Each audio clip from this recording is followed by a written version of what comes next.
الله الرحمن الرحيم. اهلا بكم، السلام عليكم ورحمه الله وبركاته. فيديو جديد، حلقه جديده.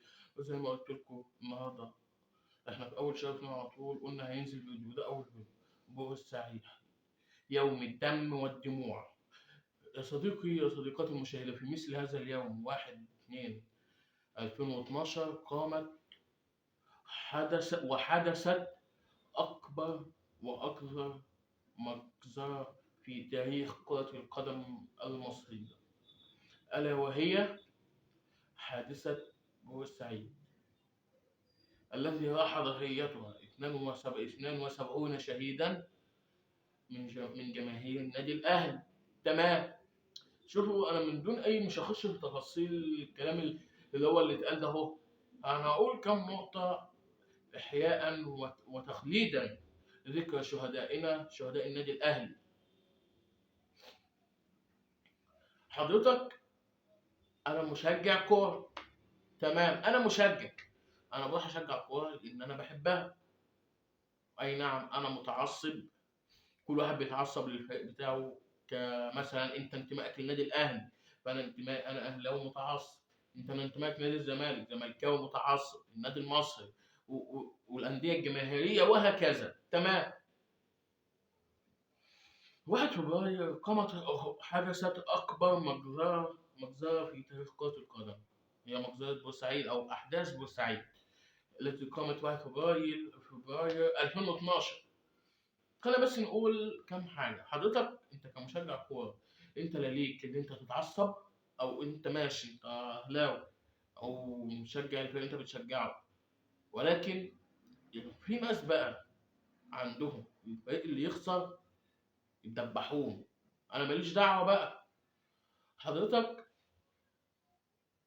الجماهير دي جاية تتفرج عشان حابة الرياضة ومستمتعة بيها.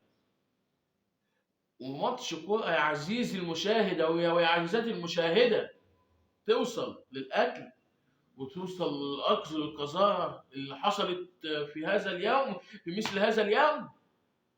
لا. وكلنا عارفين اللي حصل، ولكن احنا مش هنقول حاجة من الحاجات دي اهي. أنا بقول كام نقطة مهمة. حضرتك أنت مش عشان ماتش تقوم مقتل ومدبح في خلق الله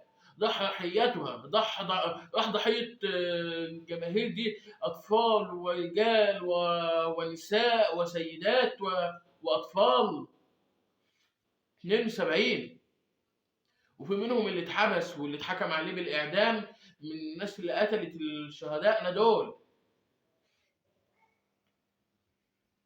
المجزرة كانت صعبة بكل معنى الكلمة. أقل ما يقال عنها ليس بمجزرة ولا جريمة. قليل اما يتقال عن الحادثة دي مجرد حادثة. لا، دي أكبر وأكثر جريمة في تاريخ كرة القدم المصرية.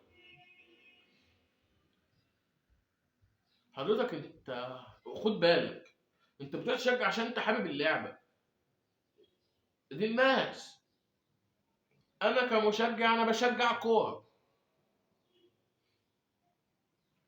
إنما ما توصلش إن أنا أقتل. الله أعلم هي دي كانت جماهير ولا إيه اللي حصل، الله أعلم. الوضع صعب، الوضع كان صعب ساعتها. ومن موقع هذا أقول رحم الله شهداء النادي الأهلي، ورحم الله شهداء نادي الزمالك، ورحم الله أمواتنا وأموات المسلمين جميعا يا رب العالمين.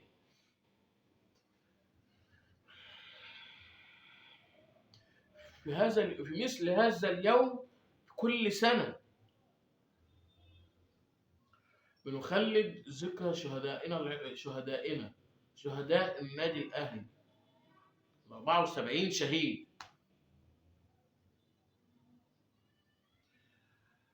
حضرتك خد بالك من، أنا هقول كمان حاجة أخيرة.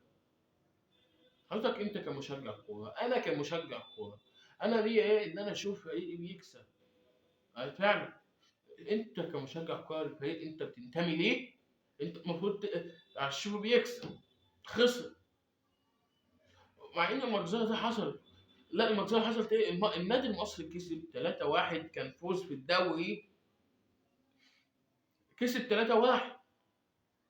مش اسكتوا يا مالو، لا، دبحوا. انا ماليش ان انا اقول ان ايه اللي حصل. حضرتك انا مش هخش في التفاصيل، المؤامرات المؤامرات والحاجات اللي متفق عليها دي. انا مش هتكلم في الحاجه من الحاجات دي. انا كل اللي هقوله ان انتوا خدوا بالكم. انت بتشجع فريق وتتعصب عشانه يكسب او يخسر. حضرتك الكوره مكسب وخساره. يعني انت فريقك مش هيفضل يكسب كتير، مسكينه في يوم هيجي يقع. تمام. بس فانت ما توصلش انت لمجرد ماتش واحد فانت متعصب تقوم مقتل في جماهير الفرقه التانيه. اعتقد كده تكون النقطه وضحت. وطبعا اشوفكم فيديو جديد ان شاء الله، اشوفكم فيديو خير، والسلام عليكم.